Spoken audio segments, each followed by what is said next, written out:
E aí, pessoal, tudo bem com vocês? A aula de hoje é sobre fisiologia comparada, locomoção. Eu sou o professor Ronald e vem comigo na trilha da biologia. Do que se trata a ideia de locomoção? Locomoção é um movimento que gera deslocamento. Tá? Então, vamos falar dos diversos tipos de deslocamento que existem nos vários reinos dos seres vivos. Existem, então, vários tipos de locomoção. Já era de se esperar. Tá? E os unicelulares, a gente vai ter movimentos de três tipos. Movimentos ameboides, envolvendo o citoesqueleto celular, os cílios e os flagelos. A gente vai ver com mais detalhe cada um desses movimentos nas próximas etapas desse vídeo. E existem nos pluricelulares os movimentos envolvendo células de contração, tá? As células musculares, os miócitos. E aí, nos invertebrados, a gente vai ter uma locomoção que envolve músculo-músculo, né? Não tem uma ancoragem rígida do esqueleto. E mais para frente, na evolução dos animais, por exemplo, a gente tem o surgimento de um esqueleto rígido para a ancoragem da musculatura. Então, vamos ter movimento muscular ligado com músculo e esqueleto. Aqui, nessas figuras na lateral, a gente pode ver duas formas de gerar deslocamento. Né? Nas células da traqueia, por exemplo, a gente tem células ciliadas que, ao gerarem o batimento dos cílios, aí, não vão gerar o seu próprio deslocamento, mas permitem o deslocamento do muco, né, produzido pelas células caliciformes. Esse muco ele é uma substância pegajosa que vai grudar nessa substância todas as sujeiras que entram aí, bactérias e partículas que entram nas vias respiratórias ficam grudadas nesse muco que vai sendo jogado para a região da garganta devido ao batimento desses cílios, dessas projeções da membrana celular dessas células da traqueia. E na figura de baixo, a gente tem um bivalve, um molusco, com duas conchas articuladas e você pode notar aí na parte de dentro a musculatura que ele usa quando contrai essa musculatura, né, quando ela está contraída, ele usa para fechar a concha. Né, e quando ele relaxa essa musculatura, a concha se abre automaticamente. A gente também vai ver isso com maior detalhe mais na frente. Aqui era só uma apresentação do que se trata a aula de hoje.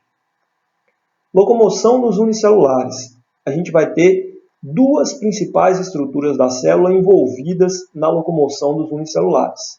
A primeira é o citoesqueleto, que vai, através da proteína actina, gerar os pseudópodes, os falsos pés, projeções da membrana que fazem com que a ameba, por exemplo, né, por isso movimentos ameboides, né, através da emissão de pseudópodes, vai fazer com que a ameba, por exemplo, consiga se locomover. Ela gera modificações no citoesqueleto que vão guiar o citoplasma em direção à formação de um falso pé, de uma projeção, né, de um alongamento da célula aí. E depois ela enrijece esse citoesqueleto na região do falso pé, como está sendo mostrado aí a polimerização da actina de novo na segunda figura.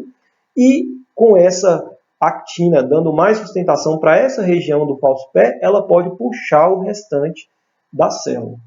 A outra estrutura envolvida na locomoção dos unicelulares são os centrossomos ou centríolos, aquela organela que a gente também vê nas aulas de divisão celular, responsável por produzir fibras de proteína, tubulina, lembram? E essas proteínas elas são usadas também nas estruturas locomotoras chamadas de flagelos e cílios, que a gente vai encontrar em várias células de vários seres vivos por aí. Por exemplo, na gente mesmo. A gente tem uma célula, nos indivíduos do sexo masculino, tem células flageladas, os espermatozoides, né, que tem esse movimento aí. O flagelo é uma grande projeção da membrana plasmática que tem um centríolo, as proteínas do centríolo no seu interior, e essas proteínas elas vão gerar um movimento helicoidal, em formato de hélice dessa estrutura chamada do flagelo aí. É o que acontece no rabinho lá do espermatozoide, naquela cauda do espermatozoide, no flagelo do espermatozoide. E existem outras células, como alguns protozoários, por exemplo, como paramécio, que vão usar dos cílios. Os cílios eles têm um movimento em formato de chicote, vai para frente e para trás o tempo todo e vai gerar deslocamento do mesmo jeito. Qual que é a diferença que a gente consegue notar em células flageladas e células ciliadas logo de cara aqui? Que nas células flageladas a gente vai encontrar uma projeção muito maior, né? O flagelo é muito maior em comparação com a célula, tá? E vão ser poucos flagelos, ou só um, como é o caso do espermatozoide. Tá? Já nos cílios, eles são bem menores e estão ao redor de toda a célula. Aqui na figura aumentada do protozoário, aqui, ó, dá para a gente notar que esses tracinhos, esses vários tracinhos aí, são os vários cílios, projeções da membrana, com presença de centríolo no seu interior, que geram um movimento aí, ciliado que a gente conhece. Locomoção nos invertebrados, como fica? A locomoção nos invertebrados vai contar com a musculatura, ocorre de maneira muscular, células contráteis que vão gerar a modificação da estrutura muscular e vão provocar o deslocamento do bicho. Então, músculo no músculo, né? Sem presença de esqueleto. Quem são os animais aí que a gente pode ver que apresentam isso? Desde os quinidários, né? Os quinidários apresentam já fibras contráteis dentro dos dois tecidos que eles apresentam, né? Nas anêmonas do mar, nas águas-vivas, a gente sabe que, como são selenterados, tem dois tecidos, a gastroderme, que fica do lado de dentro, e a epiderme. E nessas dois conjuntos de células, vamos ter organizadamente fibras de actina e miosina que podem contrair e gerar o deslocamento desse animal.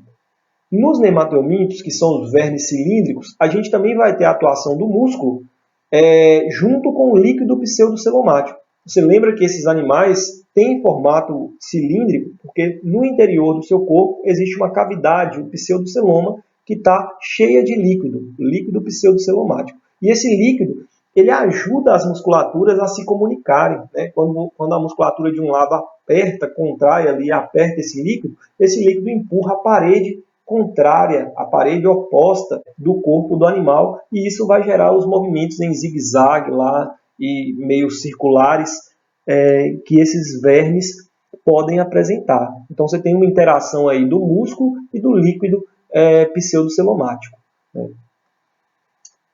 Nos anelídeos, a gente tem músculos que vão fazer atividades contrárias, músculos antagônicos. Tá? E aí você vai ver o deslocamento deles pelo túnel. É um movimento bem interessante, bem simples, né? Porque só usa dois tipos de musculatura, as musculaturas circulares e a musculatura longitudinal, que percorre da cabeça à cauda do animal, mas é um movimento eficaz, porque eles cavam túneis e vivem bem assim. Tá aí o exemplo do anelídeo aí, as minhocas, que a gente conhece, né? Terrestres aí, mas a gente também tem sanguessugas, que são anelídeos e vão usar esse tipo de deslocamento, e os poliquetas, que são aquáticos. E num grupo de invertebrados que apresentam algum tipo de estrutura de fixação, esqueleto, né, de sustentação, a gente vai ter aí o músculo esqueleto atuando juntos nos movimentos. Exemplo clássico aí são os moluscos com conchas, né? É um esqueleto do tipo incompleto aí, que deixa a parte do corpo sem proteção. E a gente tem músculo e esqueleto também nos artrópodes, através do exoesqueleto de quitina que eles têm. Só que esse esqueleto ele é um esqueleto completo, pois ele apresenta-se distribuído por todo o corpo. Tá? E a gente vai ver aí justamente o aparecimento dos movimentos articulados, né? Os movimentos em alavanca, que dão até o nome para o grupo dos artrópodes. Artrópode quer dizer pés articulados. Então surge aí o esqueleto para melhorar o processo de locomoção animal. E nos equinodermas, parece até que não tem esqueleto, você olhando para um pepino do mar, para uma estrela do mar, mas eles têm esqueleto interno, calcário, que ajuda na locomoção também. E olha aqui a figura da estrela do mar locomovendo. Ó. Acho que ninguém nunca tinha visto uma estrela do mar com a foto de estrela do mar em pleno momento de locomoção, né? Dá para ver aí a presença dos pés ambulacrais, essas projeções embaixo aí, os braços, e você vê que eles estão tortinhos, estão fazendo movimentos de onda aí, que ela pode se mexer para se locomover. Para a gente conseguir entender de uma maneira mais didática e mais detalhada cada grupo, eu pus algumas figuras aqui no decorrer do vídeo para mostrar como é que funciona o movimento. Ali, por exemplo, do lado superior direito, a gente tem uma anêmona do mar, né? E está mostrando ali em rosa, no interior, aí, uns tubinhos. Ali representa as fibras de contração, tá? Organizadas em dois tipos de fibras. As fibras de contração longitudinais, as células que vão gerar a contração de baixo para cima do corpo, tá? Ou de cima para baixo, melhor dizendo, e temos a musculatura, né, as fibras de contração circulares, que estão circulando ao redor do corpo do bicho. Você vai ver que essas musculaturas elas vão trabalhar de maneiras, essas fibras de contração, elas vão trabalhar de maneira antagônica. E onde é que estão essas fibras de contração? Só para mostrar. Estão no interior das células, são fibras contráteis de actina e miosina, tanto na gastroderme, que é a parte interna do bicho, quanto também na epiderme, que é a parte externa do bicho. Então, o que acontece? Quando a musculatura que está na vertical, aí, que eu chamei de longitudinal, está na vertical nesse caso aí, tá? Quando ela se contrai, ela encolhe o bicho vai ficar mais gordinho e achatado. E quando as musculaturas circulares apertam o bicho, vão estrangular o bicho, né? Vão ao redor, vão apertar ele para espichar ele para cima de novo. Então a anêmona pode ter esse movimento, talvez até para agarrar um pequeno peixe que está passando pelos tentáculos dela, ela pode gerar esse impulso aí para agarrar o bicho. E nas águas vivas que estão ali embaixo, a contração da gastroderme expulsa a água do interior da gastroderme, do interior da cavidade digestória, tá? Gerando jatos de propulsão nessa parte de baixo do corpo, aí onde estão os tentáculos. E assim ela se locomove. Nos moluscos, como é que eles usam as estruturas que eles têm para se locomover? Eles tanto vão usar o esqueleto, a concha, para ancorar alguma musculatura, quanto também vão usar os tentáculos para tentar se locomover no substrato. E nessa parte, na figura de cima aqui, está mostrando nesse cefalópode que a água entra para dentro do interior da concha dele, tá? E quando ele contrai a musculatura lá dentro, ele expulsa essa água por uma região chamada de sifão exalante, aí, esse sifão aí, que vai jogar essa água para fora, gerando um jato propulsor que ajuda o bicho a se locomover. E nos anelídeos? Nos anelídeos, mais uma vez, a gente vai ter o aparecimento da musculatura circular e da musculatura longitudinal. Só que aqui, olhe bem, a musculatura circular está ao redor dos anéis e vai fazer a contração nos sentidos da seta amarela aí, vai apertar o corpo do bicho, fazendo o corpo dele alongar e ir para frente, como mostra a seta aqui, vai para frente quando ocorre a contração da musculatura circular. Nesses animais, os anelídeos, eles têm cerdas, né? Os oligoquetas e os poliquetas têm cerdas que ajudam, no caso dos oligoquetas, que são as minhocas terrestres aí, ajudam na fixação do animal dentro do túnel. Então ele esticou, aí as cerdas elas vão protrair, elas vão ancorar o bicho, vão fixar o bicho para evitar que ele volte para trás, porque a próxima etapa da contração para a movimentação desse bicho aí vai ser a atuação da musculatura longitudinal. Aí depois que ele usou a musculatura circular e esticou, ele vai usar a musculatura longitudinal, que atravessa da cabeça até a cauda, e quando ela contrai, ela encolhe o corpo do bicho, tornando uma das regiões, um pouco onde a musculatura longitudinal está atuando, tornando a região mais gordinha.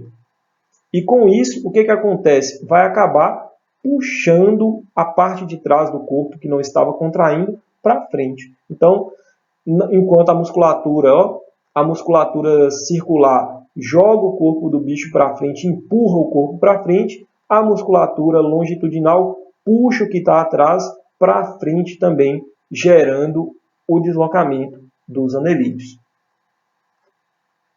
Mas por que contrai? A gente já falou aqui que envolve duas proteínas de contração que a gente vai encontrar em diversas células, né? É devido à interação das fibras de miosina, que são proteínas que têm a cabeça móvel ali, uma parte dela é móvel, com as fibras de actina que estão ancoradas no citoesqueleto e na membrana plasmática das células, e por isso são imóveis. A interação dessas duas proteínas numa região de contração chamada de sarcômero, que está representada aí na figura esquemática com as proteínas actina em amarelo e a miosina em azul, tá? Essas regiões do sarcômero formam miofibrilas dentro da célula muscular e quando todas elas se contraem ao mesmo tempo, vai acontecer a diminuição do tamanho da célula e, consequentemente, o que a gente chama de contração vai estar ocorrendo nesse momento. Eu vou mostrar isso de uma maneira mais animada, que eu acho que fica mais fácil da gente compreender isso. Vamos lá?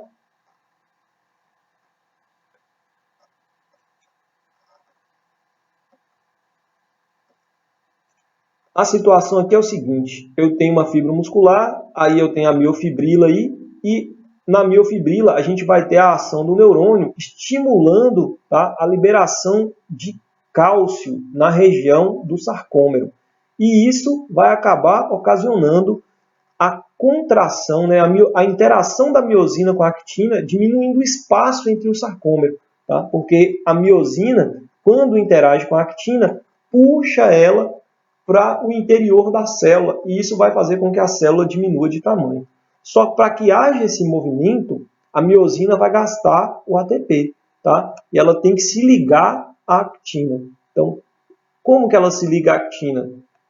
Se liga através da liberação de cálcio. O retículo endoplasmático liso vai liberar o cálcio modifica umas proteínas a tropomiosina que está tampando os locais de ligação e acontece o quê? Acontece a interação da actina com a miosina. Então, por isso a gente precisa do cálcio para que haja contração muscular. Se o cálcio não entra na tropomiosina ali para liberar os locais de ligação entre a miosina e a actina, o músculo vai ficar relaxado, tá? Quando ocorre, então, essa interação da actina com a miosina e as cabeças da miosina começam a puxar a actina, gastando energia no processo, a célula vai ficando mais gordinha, como está sendo mostrado aqui no final do vídeo.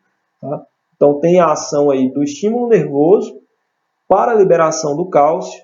O cálcio estimula a ligação da actina com a miosina e a miosina se movimenta com a ajuda da energia doada pelo ATP, encurtando o espaço do sarcômero, né? Diminuindo o espaço do sarcômero. Todos eles fazendo isso ao mesmo tempo diminuem o tamanho da célula, ela fica menor, né, em comprimento e mais gordinha, como está sendo mostrado aqui no final do vídeo. E eu tenho que dizer para vocês que nós temos dois tipos de fibra muscular diferentes no nosso corpo. Uma pessoa sedentária, que não é um esportista de alto desempenho, normalmente vai ter essas fibras quase na mesma quantidade, uma da outra. Mas essas fibras elas têm uma ação um pouco diferente. Tá? E que fibras são essas? São as fibras do tipo 1, fibras do tipo 2, também conhecidas como fibras lentas ou tipo 1, ou rápidas. E elas nos ajudam, elas trabalham de maneiras diferentes e nos ajudam a ter bom desempenho em exercícios diferentes. Isso aqui costuma cair muito nas questões de vestibular envolvendo essa questão da locomoção, de tecido muscular. Tá? Então vale a pena prestar um pouco mais de atenção nessa parte do vídeo. As fibras lentas também são chamadas de fibras vermelhas ou oxidativas. Por quê? Por que vermelhas? Porque elas apresentam uma grande quantidade de proteína mioglobina. Você já deve ter ouvido um nome parecido com esse, né? Hemoglobina. Hemoglobina é proteína que carrega oxigênio no sangue para entregar, inclusive, para o músculo. E lá no músculo, a gente vai ter essas proteínas mioglobinas, né? Mio quer dizer músculo, globina quer dizer o formato da proteína, que é em formato globular. E ela também tem ferro na constituição, então ela consegue guardar o oxigênio ali para ser utilizado. A mioglobina, então, gera uma reserva de oxigênio dentro desse músculo de fibras vermelhas. E isso vai ser usado pela mitocôndria nos momentos em que você começar a fazer a atividade, para um processo aeróbico, ou seja, usando o oxigênio para obter energia. Esses processos aeróbicos a gente conhece como respiração celular e produzem uma quantidade maior de energia do que os processos anaeróbicos, mas de uma maneira mais lenta. Então, você vai ter a liberação de muita energia ao longo de um espaço maior de tempo, o que faz com que essas fibras sejam muito boas para manter o exercício por mais tempo. Elas nem têm um tamanho, elas nem são tão volumosas, nem conseguem uma contração assim tão forte, tão potente, tão rápida, mas elas conseguem manter o exercício por mais tempo por causa do melhor aproveitamento, com a ajuda das muitas mitocôndrias que tem aí, do bom aproveitamento da energia dos açúcares da glicose, por exemplo. É por isso que Frank Caldeira, um corredor de maratonista, pode correr aí 1 hora num ritmo forte e vai chegar no final da prova tranquilo. Agora, as fibras brancas ou rápidas, elas têm uma contração bem mais rápida e potente, e as fibras têm maior volume, né? Dão maior volume na musculatura, a musculatura fica grande. Só que não se engane, nesse caso, tamanho não é documento, pelo menos para manutenção da atividade. Por quê? Pela falta de mioglobina, porque elas têm menos mioglobina, elas têm menos reserva de oxigênio e têm menos mitocôndrias também. Então vão dar preferência para os processos anaeróbicos, os processos de fermentação lática, no caso do ser humano aí. E aí isso vai liberar energia rápida, mas em menor quantidade. Então essa fibra ela consegue gerar respostas muito rápidas, como uma corrida de 100 metros, você consegue manter ali um ritmo muito explosivo, tá? Mas não vai conseguir manter isso por muito tempo. Então, assim, não dá para comparar esses dois atletas, né? A gente tem que comparar cada um com cada um aí, porque o Usain Bolt consegue muito bem correr 100 metros em 10 segundos. Agora, ele não consegue ficar 1 hora correndo no ritmo que ele corre os 100 metros, porque as fibras dele não vão permitir isso, tá? Então, fique esperto com isso aí. A atividade que determinado esportista faz está ligado também à maior quantidade de fibras de um tipo ou de outro que ele tem, né? Ele vai se dar melhor. O Usain Bolt se deu tão bem na corrida de 100 metros porque ele tem uma propensão maior para o aumento da quantidade de fibras brancas, as fibras do tipo 2. Tá? Então, assim, pense nisso na hora da resolução das questões. Bom, a gente viu aí ao longo dessa explicação das estruturas de locomoção que uma melhor sustentação acaba gerando uma melhor locomoção. Então eu vou mostrar aqui os vários tipos de esqueleto, estruturas de sustentação que surgiram ao longo da evolução e que promoveram melhoras na locomoção. Tá? Primeiro, os tipos de estrutura de sustentação podem ser esqueleto hidrostático, como eu mostrei lá atrás nos nemateumintos, né? Aquela água que preenche o espaço, ela também dá uma certa sustentação para a musculatura e ajuda a transmitir a informação de um músculo para o outro dentro do corpo lá. Então, por mais que seja formado de água, esse esqueleto hidrostático ele ajuda a dar sustentação para o corpo do bicho. No caso dos nemateumintos, aí, vale a pena citar o esqueleto hidrostático.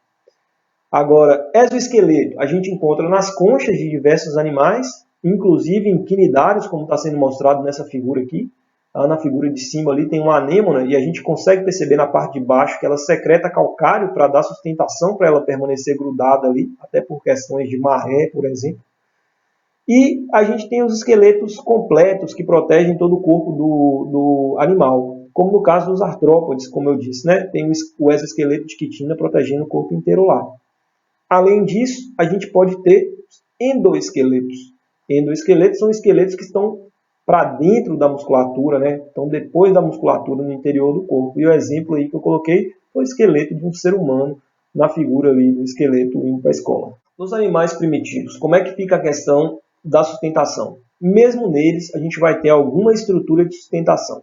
Tá? Por exemplo, nas esponjas, o primeiro filo do reino animal, a gente tem células ameboides que secretam calcário e formam espículas de calcário. Essas estrelinhas que você está vendo nessa figura em preto e branco, representada aí esquematicamente na letra B, a espícula calcária, e representada aí no microscópio na letra C, tá? Na figura de baixo. São as espículas que dão sustentação, rigidez para o corpo das esponjas. E na letra D, a gente tem fibras de proteína espongina, que também dão sustentação para a esponja, mas são uma espécie de sustentação mais macia, por isso chama espongina. E ali na anêmona, né, a gente tem um desenho esquemático da anêmona do mar, e está mostrando lá o exoesqueleto calcário do coral, né, porque essas anêmonas elas formam os recifes de coral. Aí, ó, mostrando o exoesqueleto verdinho aí e a parte das pregas da cavidade digestiva grudadas nesse exoesqueleto. Aqui eu tenho moluscos e artrópodes, né? O molusco bivalve ali, estou te mostrando o músculo adutor relaxado, a concha está aberta, e quando o músculo adutor contrai, ele fecha a concha desse bivalve, dessa ostra aí. Então a gente tem a ação aí conjunta do esqueleto do músculo. Então aqui você tem também um artrópode, a mosca, né? E na questão da asa da mosca, da movimentação da asa da mosca que está sendo mostrada, tem uma questão muito interessante, que é os dois tipos de musculatura antagônica atuando na mosca também. Note que no interior da mosca está sendo representada a musculatura aí vertical, em vermelho, na parte superior da figura, contraindo. E quando ela contrai, ela puxa o esqueleto, a parte de cima e de baixo do esqueleto, no sentido de encontrar, achata o corpo do bicho e levanta as asas. Agora, quando a musculatura que está passando aí na horizontal, lá no meio do corpo do bicho, contrai, ela joga o corpo do bicho para cima, né? Então, enquanto a musculatura vertical achata o corpo e joga as asas para cima, a musculatura horizontal eleva o corpo, mas aí as asas acabam indo para baixo. Então, através dessas duas musculaturas agindo, né, de maneira alternada, a gente vai ter o bater das asas da mosca. Aqui eu estou mostrando uma estrela do mar, para mostrar aí para vocês o esqueleto interno dela em rosa. Aí, tá vendo? Tem um esqueleto interno, tá? Só para mostrar o endoesqueleto calcário das estrelas do mar. Talvez você já teve até contato com algum. Tá? Note que ele está todo recortadinho para permitir pequenas movimentações. Tá vendo? Tem uns recortezinhos assim no esqueleto. Tá? Só que ele está recortado, mas não está furado. Tá? Então, assim, quando você pega uma estrela do mar morta, você consegue pegar o esqueleto dela inteiro, ele não fica os pedacinhos. Então, são pedacinhos mais fracos, onde ela permite uma certa movimentação do bicho quando ele está vivo.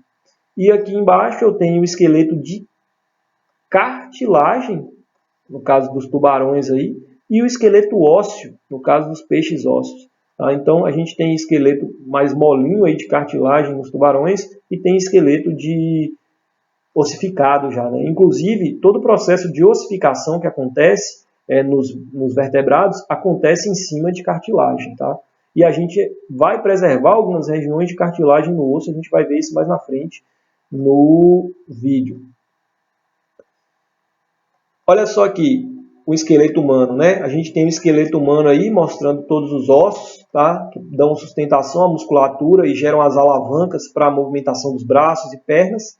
E aí a gente consegue perceber que existe um esqueleto no meio, né? Um esqueleto central aí, chamado de axial, e que vai sustentar aí os membros, né? Os membros são o esqueleto apendicular, tá? Então você tem aí mostrando aí o esqueleto da coluna vertebral, costela, crânio, esqueleto axial e em amarelo os ossos do esqueleto apendicular.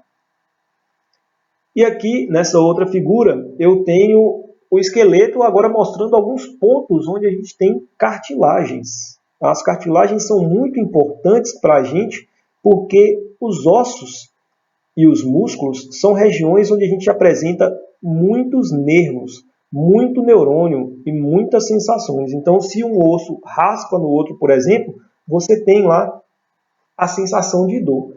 E para que isso não aconteça, a gente tem cartilagens entre os ossos. Por exemplo, entre os ossos da coluna vertebral, a gente tem os discos intervertebrais que são feitos de cartilagem. Tá? Entre um osso, como está sendo mostrado maior aqui, da articulação do joelho ali, né, entre o fêmur e a tíbia, a gente tem cartilagem, tá, para evitar que um osso raspe no outro aí. É o menisco, né? Vou mostrar aí com algumas setas. E as cartilagens também são importantes para fazer a ligação tanto de um osso com o outro, para ele não ficar solto, tá, quanto do músculo com o osso. Então a gente tem três estruturas de cartilagem aqui com nomes diferentes que a gente precisa saber diferenciar. Os tendões são cartilagens que ligam o osso, por exemplo, aí nessa figura, o osso da patela, da rótula, aquela cabeça assim que tem móvel que move um pouco no joelho, a patela, liga a patela às musculaturas que estão ligadas à tíbia e ao fêmur, né, o quadríceps aí. Então você tem o tendão. Tendão é uma cartilagem que liga músculo no osso. E aqui atrás, na seta azul aqui, ó, eu tenho o menisco, um disco de cartilagem que fica entre as articulações, serve para proteger a articulação do atrito. Tá? Então, assim, quando há um desgaste nesse menisco aí, você vai começar a sentir dor. Aqui não mostra muito nessa figura os ligamentos, que também existem no joelho, no cotovelo, no ombro. Tá? Os ligamentos ligam um osso no outro ali e formam ligações para manter o movimento daquele osso na posição correta. Tá? Então, ligamento liga osso no osso. Tendão liga osso no músculo. E o menisco é para proteção do atrito entre um osso e outro. Fica a dica aí. E a partir desse momento, a gente está chegando na fase final da aula, é a fase de correção dos exercícios do em classe. Inicialmente, essas aulas foram feitas para os meus alunos do sistema Ângulo de ensino. Então, a gente tem um material que tem os exercícios para serem feitos em classe. Então, eu vou fazer com vocês esses exercícios. Eu peço que você pegue o exercício nessa aula, por favor, e pause o vídeo, tente resolver esse exercício que está aqui na tela e depois você dê o play no vídeo de novo, que você vai ouvir a minha correção. Vamos lá? Então, a figura ilustra uma lesão grave e, infelizmente, bastante frequente em jogadores de futebol. O tratamento é cirúrgico, geralmente acarreta um período relativamente longo de recuperação pós-operatória, envolvendo principalmente fisioterapia e, dependendo dos resultados, pode comprometer a carreira do atleta. A estrutura anatômica comprometida na lesão une o fêmur, que é o osso da coxa, com a tíbia, que é o osso da perna, na articulação do joelho. Neste caso, essa estrutura é chamada de quê? Então, a estrutura de cartilagem que você está vendo ali no meio, ó, cruzando ali entre um osso e outro, que liga um osso no outro. É um tendão? É um menisco? É um ligamento? É uma membrana sinovial? Ou é uma cápsula fibrosa? Com certeza é um ligamento. Então, fica aí a resposta, a letra C. Por que não é a letra A? Tendão é uma cartilagem que liga músculo no osso. E aqui está falando que liga osso no osso. Por isso eu deixei em vermelho aí para você ter essa ideia. Está ligando osso no osso. Menisco é osso no osso, mas é para proteger contra o atrito. Não é para ligar um osso. É para proteger do atrito. A membrana sinovial. O que é a membrana sinovial? Ao redor da articulação, a gente tem uma membrana que recobre aqui e fecha toda essa articulação. E aí, nesse local no interior, fica cheio de líquido.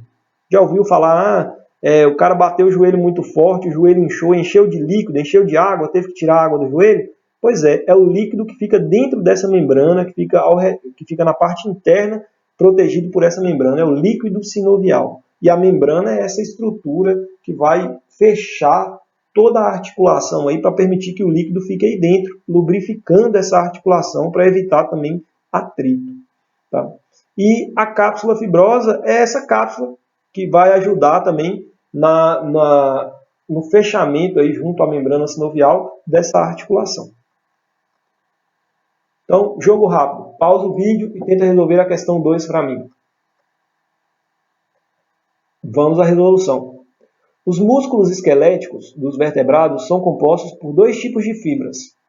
As fibras lentas, oxidativas ou vermelhas, e 2, as fibras rápidas ou brancas. Então, ó, temos aqui, vamos falar de fibras lentas, fibras rápidas. Gente, lembra, lenta, porque mantém a atividade por mais tempo. Rápida, porque tem atividade de explosão, libera muita força, muito rápido, então atividades que requerem muito mais força. Tá? Então já dei a dica para a resolução da questão aí. O tipo de atividade física exercida por uma pessoa pode até um certo grau alterar a proporção dessas fibras em seu corpo. De acordo com a modalidade esportiva e o tipo de treinamento, quais desses atletas olímpicos apresentam o maior número de fibras lentas? E aí, vamos pensar, fibras lentas mantêm atividades que duram por muito tempo. Corredor de 100 metros dura muito tempo aí essa atividade? 100 metros, 10 segundos, rapidinho. né? Então, não vou marcar 1. Só de não marcar 1 aí, já tirei letra A e letra B. Tá? Maratonista percorre 42 km.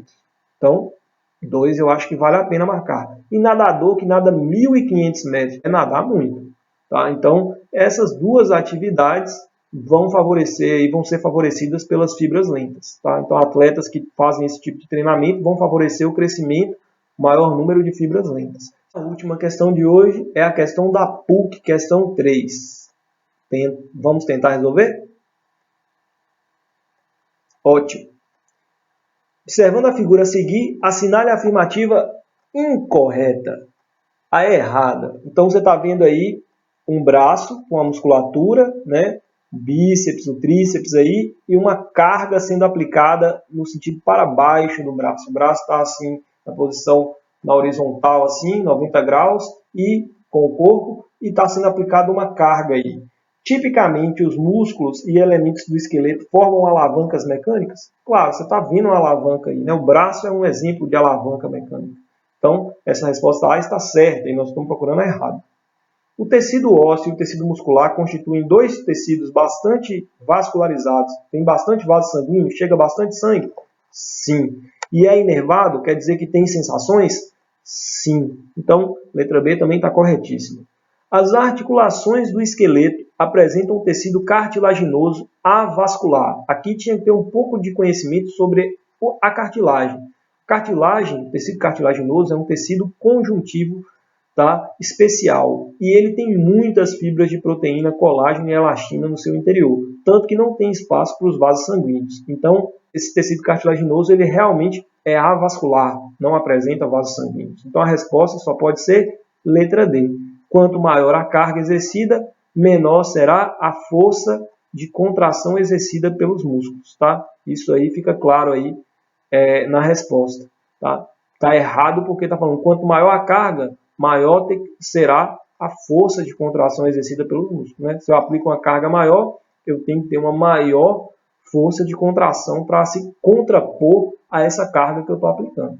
Se você está levantando, por exemplo, nesse braço ali, se você imaginar um halter de 1 kg, né? A carga é 1 kg. Você vai levantar aquilo aplicando uma menor força. Agora, quando você tiver um halter de 20 kg naquele braço ali, você vai ter que aplicar uma maior força para que aquele peso seja levantado. Tudo bem? Então é isso. Só não vai esquecer, hein, de fazer a tarefa mínima no plural. Hein? O prazo é só até 5 de abril. Eu agradeço a paciência de todos. Tá? Obrigado e até a próxima.